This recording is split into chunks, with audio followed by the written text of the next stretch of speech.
O vídeo de hoje é para comentar sobre os melhores carros na faixa dos R$ 25 mil. Acompanhe o vídeo até o final e conheça mais detalhes dos modelos. Meu nome é Luciano e eu apresento o canal Carros.com. Deixe o seu like e se inscreva no canal. O Nissan Sentra B16 foi lançado no Brasil em 2007 e se manteve no mercado até 2013.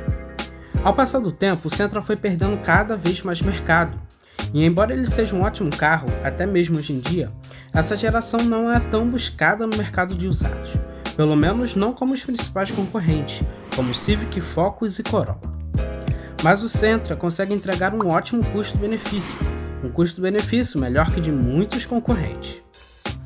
O modelo que entra para essa lista é o B16 do ano de 2008 na versão 2.0 SL. De fato, o Sentra B16 não tem um dos designs mais bonitos de sua categoria, mas também não chega a ser um carro feio. Ele apenas tem um visual bem conservador, e isso até acaba agradando parte do público. A sua dianteira até acaba lembrando muito o Cadillac CTS daquela época. No geral, o Sentra tem um design bem imponente.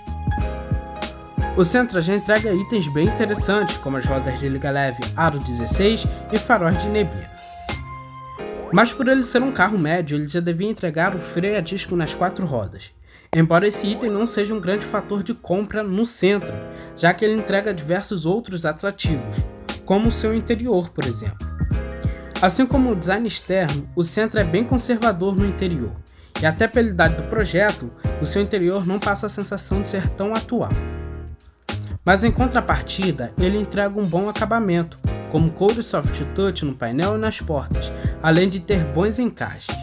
Outro ponto positivo do Sentra é o seu grande espaço interno. O Sentra tem um entre-eixos maior que de alguns concorrentes daquela época, como Corolla e Focus. Ele só era um pouco menor que o New Civic. Seu entre-eixos é de 2,68 metros e sua largura é de 1,79 metros. O seu porta-malas de 442 litros também é muito bom, leva as bagagens de toda a família. O Sentra também se sai muito bem em equipamentos, e nessa faixa de preço, no geral, é um dos melhores.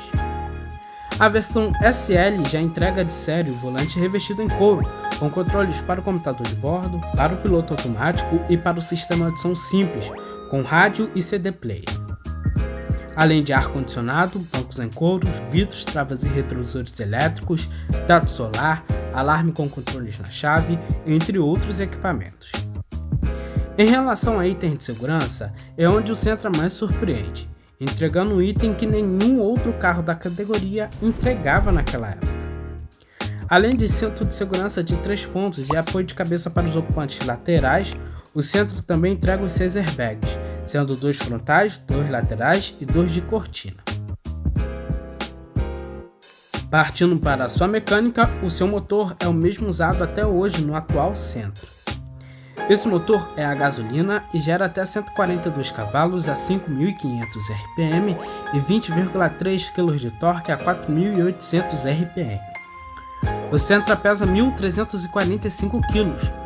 Com isso, ele tem um peso-potência de 9,5 kg por cavalo. O seu câmbio é um automático Xtronic do tipo CVT, sendo o único carro médio daquela época a ter esse câmbio. Todo esse conjunto leva o Sentra de 0 a 100 km por hora em 10,4 segundos, e a sua velocidade máxima é de 188 km por hora. O seu consumo não decepciona, e se considerar que ele é um sedã médio com motor 2.0, ele se sai até bem, fazendo 9,1 km por litro na cidade e 12,1 km por litro na estrada. Porém, alguns pontos negativos do Sentra é o custo da manutenção corretiva, que é mais cara que da maioria dos concorrentes. Embora a oferta de peças do Sentra tenha aumentado, algumas peças ainda são difíceis de achar.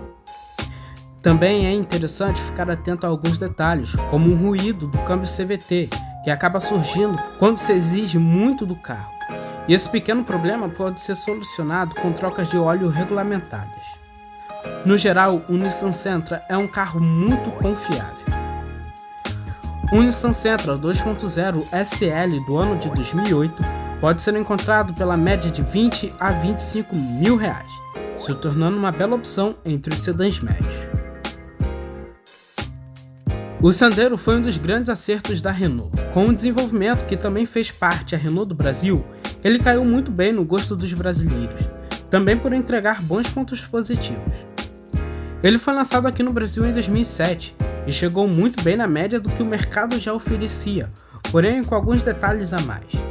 No final de 2011, ele passava por uma reestilização, o que traria alguns itens a mais. E é esse modelo que entra para esta lista. O Sandero 1.6 8 válvulas na versão Privilege. O Sandero podia ser equipado com motor 1.6 de 8 válvulas ou de 16 válvulas. No geral, o motor com 16 válvulas se sai melhor em relação a desempenho em algumas situações. Porém, o motor 16 válvulas só era equipado na versão Stepway ou na Privilege com câmbio automático de 4 marchas. E essa versão eu acabo não indicando. Então o que entra para a lista mesmo é o modelo 1.6 com 8 válvulas. Eu sempre achei o Sandero bem bonito, e de fato ele é, além de ter um design que aparenta ser um carro mais caro do que ele realmente é. O que sempre chamou a atenção do Sandero também foi a sua altura em relação ao solo. Lógico que ele não é nenhum crossover, mas para um hatch compacto, ele é relativamente alto, o que acaba facilitando para enfrentar algumas situações urbanas. O Sandero já entrega rodas de liga leve aro 15 e faróis de neblina. O interior do Sandero é um pouco mais modesto e um tanto quanto mais simples em relação ao design externo. O seu design até se sai na frente de alguns concorrentes, mas não é tão rico quanto o design externo. O seu acabamento é bom, considerando a sua categoria. Ele até entrega grande parte da porta com tecido e aplique cinza e black piano no painel, o que dá um requinte a mais para o Sandero. O Sandero também sempre foi um destaque em relação ao espaço interno. Com um entre-eixos relativamente grande para um hatch compacto daquela época e um bom aproveitamento, ele se saía na frente da maioria dos hatches compactos.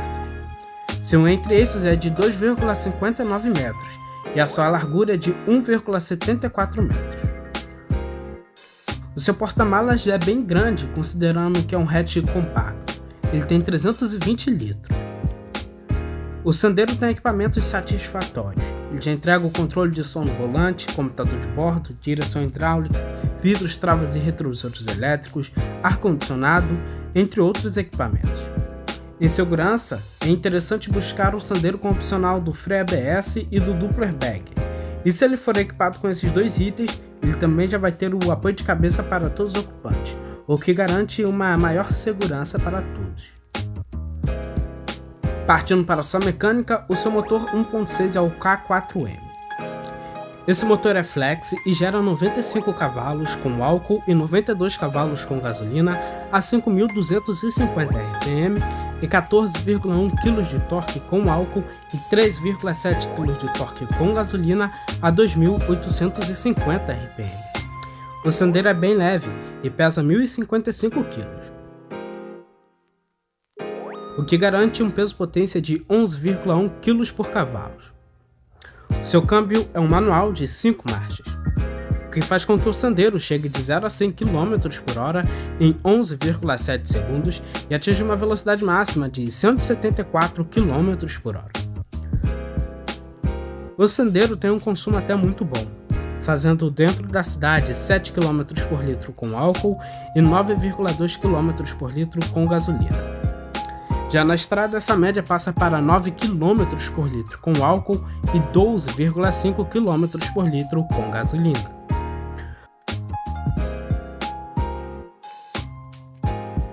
O Sandero tem uma boa confiabilidade mecânica e, assim como todo carro, basta manter ele com as manutenções preventivas. Um Renault Sandero Privilege do ano de 2012 custa em média entre 22 a 25 mil reais.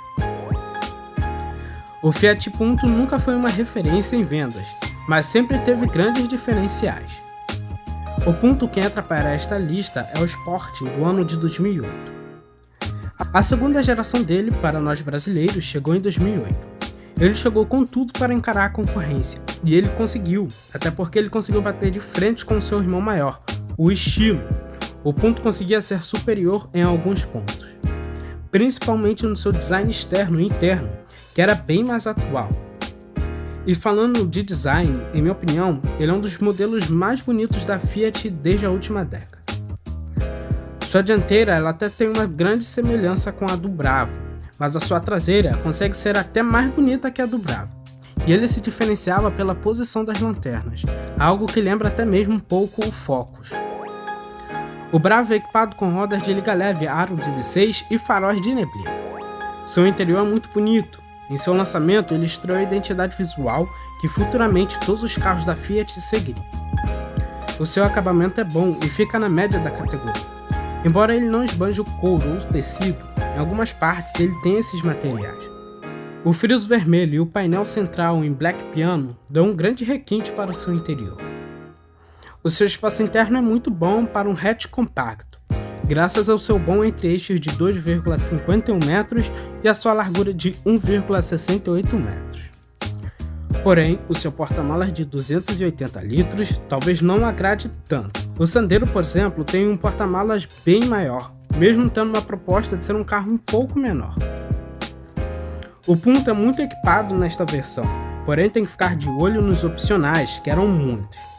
De ser essa versão Sport, tem um volante com controles para o sistema de som simples, com entrada USB e auxiliar, além de ar-condicionado, computador de bordo, vidros dianteiros, travas e retrovisores elétricos, entre outros equipamentos.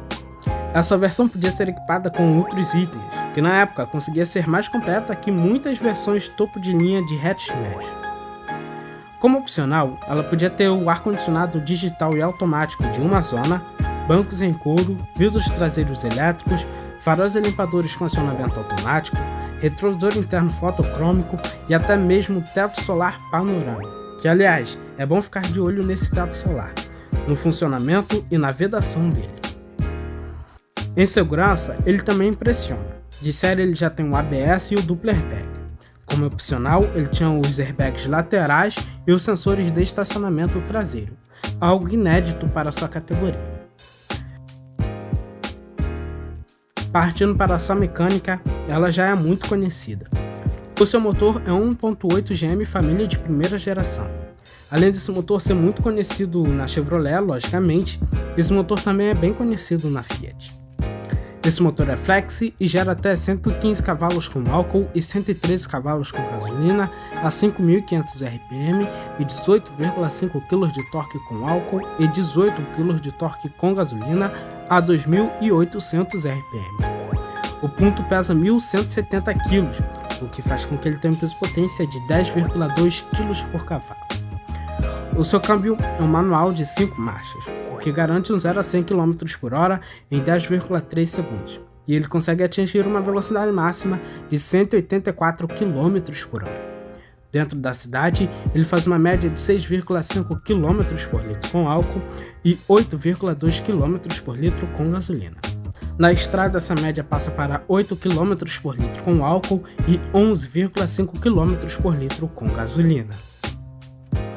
O Punto tem uma mecânica muito simples e barata, além de ser bem confiável. Com o Punto, você só deve ficar de olho em alguns pequenos problemas, como a direção com barulho, ruídos na suspensão, tampas de combustível que não abrem e lâmpadas que queimam facilmente. No geral, o Fiat Punto tem uma mecânica muito boa e muito confiável. Um Fiat Punto Sport do ano de 2008 tem preço médio de R$22 mil. O hatch sedã compacto premium da Chevrolet até 2014 era o Sonic. Talvez ele seja um carro até pouco conhecido, mas é um bom carro. Isso torna uma opção melhor que o Onix da antiga geração, isso pelo Sonic ser bem mais refinado. O Sonic chegou no Brasil em 2012 e ficou em linha apenas até 2014. Isso pelo seu grande fracasso de vendas. A versão que entra para esta lista é a LTZ com câmbio manual do ano de 2012. A sua plataforma é usada pelo Spin, pelo Cobalt e já foi utilizado pelo Onix. Mas por aqui temos uma plataforma com mais reforços estruturais, o que garante uma maior qualidade para a segurança. O Sonic tem um design que divide gosto. Eu particularmente acho que é até um carro bem bonito. Ele parece que é um Cobalt bonito que deu mais certo. Tanto o modelo hatch ou sedã são bem legais, mas eu particularmente iria com o modelo sedã, já que eu acho mais interessante. Seu design tem linhas bem arrojadas, e ele é bem imponente. Um detalhe que chama a atenção são os seus faróis, que não tem película protetora. O Sonic LTZ já é equipado com rodas de liga leve aro 16, faróis de neblina e até maçanetas e moldura dos vidros cromadas. O interior do Sonic tem um design super atual. Ele se assemelha muito com o interior do Cruiser, lembrando um pouco um cockpit. O seu acabamento também é muito bom. Além dele ter bons arremates, ele usa bons materiais, como couro e tecido. O seu espaço interno é muito bom, considerando os seus concorrentes. O New Fiesta, por exemplo, tem um espaço bem menor que o do Sonic. O entre-eixos do Sonic é de 2,52 metros e a sua largura é de 1,73 metros. O porta-malas do modelo hatch é de 265 litros e decepciona um pouco, enquanto no sedã passa para 477 litros. O Sonic também tem uma boa lista de equipamentos. Ele já entrega o volante revestido em couro, com controles para o sistema de som, que já tem Bluetooth e entrada USB, além de controles para o piloto automático, que eram opcional. Além disso, ele também é equipado com ar-condicionado, vidros, travas e retrovisores elétricos, bancos em couro, que eram opcional, entre alguns outros equipamentos. Em segurança, o Sonic também se destaca. Ele já entrega o Isofix, freios ABS, duplo airbag, além dos sensores de estacionamento traseiro. Partindo para a sua mecânica, o Sonic tem o motor 1.6 Ecotec C16XE. Aqui no Brasil, ele foi o único a adotar esse motor. Esse motor é flex e gera até 120 cavalos com álcool e 116 cavalos com gasolina a 6.000 RPM e 16,3 kg de torque com álcool e 15,8 kg de torque com gasolina a 4.000 RPM. Pelo seu peso e potência, eu esperava números mais expressivos de potência. O Sonic chega de 0 a 100 km por hora em sofridos 12 segundos e atinge uma velocidade máxima de 180 km por hora. Dentro da cidade, o Sonic faz uma média de 6,9 km por litro com álcool e 9 km por litro com gasolina. Na estrada, essa média passa para 9,3 km por litro com álcool e 12 km por litro com gasolina. O Sonic tem alguns problemas e tem que prestar bastante atenção na hora de comprar um. O modelo com câmbio manual, que é o modelo que eu mais indico, é comum dar problema na mola tensora para retorno ao neutro. Além disso, ele apresenta diversos ruídos internos, além do recal da tubulação de combustível e do ar-condicionado. Havia o risco de vazamento de gás ou de combustível, o que poderia acarretar em um incêndio. No geral, são esses problemas que você tem que ficar bem de olho no Chevrolet Sonic. O Chevrolet Sonic LTZ com câmbio manual do ano de 2012 tem preço médio de 22 a 25 mil reais. Esse se torna uma boa opção. Esse foi o vídeo, espero que vocês tenham gostado. Deixe nos comentários qual deste modelo você levaria para casa, ou se você tem uma outra dica para uma futura lista. Valeu, um forte abraço e fui!